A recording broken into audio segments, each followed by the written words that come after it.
Well, sa ating pong weather update ngayong araw, tututukan po natin ang patuloy na paggalaw ng Super Typhoon Nando. Nasa linya po ng telepono mula sa Pag-asa si Mr. John Manalo. Sir, magandang umaga po. Ano pong update sa bagyong Nando?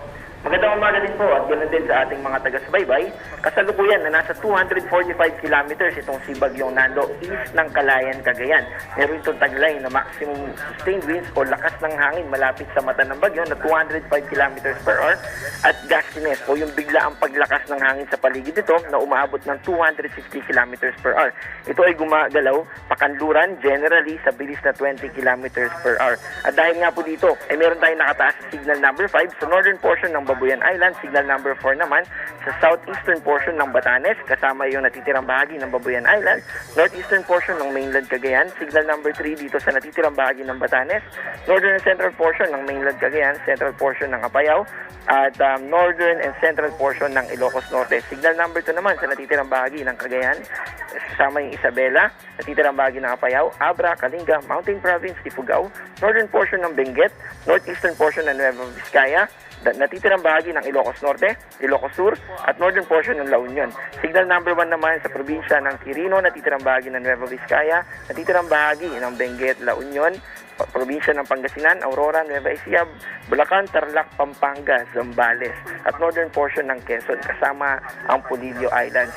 And by Monday afternoon, ito yung time na kung saan malapit ito sa kalupaan ng ating bansa. Kaya ito yung crucial. Mamayang hapon po ito.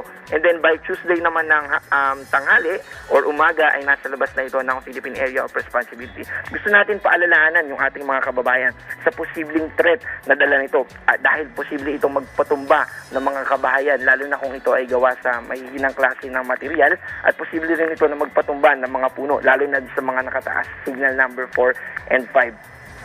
Samantala, dito meron din tayong nakataas na weather advisory. Ibig sabihin ay makakaranas din yung iba nating kababayan na nasa western part ng ating bansa dahil sa paghila na ginagawa nitong Bagyong Nando sa hanging habagat. At kasama dyan yung mga probinsya ng Occidental Mindoro, kasama din yung Metro Manila, 50 to 100 millimeters yung ating nakikita today. At Bataan, Cavite, Batangas, Laguna, Rizal, Oriental Mindoro at Palawan. Kaya gusto po natin muli at i-emphasize na pag-ingatin natin, lalo na yung malapit sa dadaanan ng bagyo, na mag-ingat at maghanda na po. At ito po yung ating update mula sa DOST Pag-asa.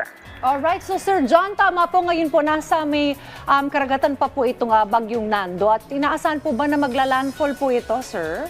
Opo, posible po na mag-landfall ito sa anumang island sa extreme northern Luzon. And posible din na sa northern tip most ng Ilocos Norte ay posible din ito na dumapit. So clearly ito po ay may dalang malakas na hangin, ano, Sir John? How about po yung dala po nitong ulan? Yung dala po nitong pagulan, bukod po dun sa enhancement na ginagawa niya dito sa mga binanggit natin kanina na nasa western part ng ating bansa, ay magdadala rin ito ng more than 200 millimeters, lalo na dito sa Batanes, Cagayan, Ilocos Norte, Ilocos Sur, Abra at Apayao. In general, yung northern Luzon po ay makakaranas ng mga pagulan. Okay, Sir John, meron pa po bang binabantayan na iba pang weather system? Opo, meron po tayong nakikita dun sa southeastern part. Outside pa po ito ng Philippine Area of Responsibility. Pero sa kasalukuyan, meron din po itong potential na maging bagyo, pero sa kasalukuyan, ang mas gusto po nating i-emphasize ay itong si Bagyong Nando. How about po itong southwest monsoon, sir? Ano pong effect po nitong Bagyong Nando, sir? Itong southwest monsoon po ay yung moisture na associated dito ay hinihila ni Bagyong Nando. Kaya naman meron tayong mga lugar na kung saan makakaranas ng mga pag-ulan. Kasama yung Occidental Mindoro, Metro Manila, Bataan, Cavite, Batangas, Laguna, Rizal, Oriental Mindoro at Palawan. Sir, yung pong Metro Manila, sir, uulanin din po ngayon? Yes po, opo. Kung mapapansin po natin, makulimlim po at andyan po yung mataas na chance ng pag-ulan. Alright, siguro po ay paalala nyo na lamang din po sa ating pong mga kababayan, sir. Because I understand today is the peak that we will feel po itong Bagyong Nando. Yes po, muli po ay gusto natin paalalahanan at ulit-ulitin po na mag-ingat po tayo at gawin natin yung kaya natin gawin sa ngayon hanggat hindi pa tayo dinadanan ng bagyo, lalo na sa extreme northern Luzon. Dahil muli ay posible nito na mapatumba yung mga kabahayan na gawa sa light materials and also yung mga puno na pwedeng nitong mai-uproot o mahugot and then matumba. Well, on that note, maraming salamat po sa update patungkol po sa Bagyong Nando. Napakapanayan po natin, Mr. John Manalo, mula po yan sa DOST Pag-asa. Thank you, sir.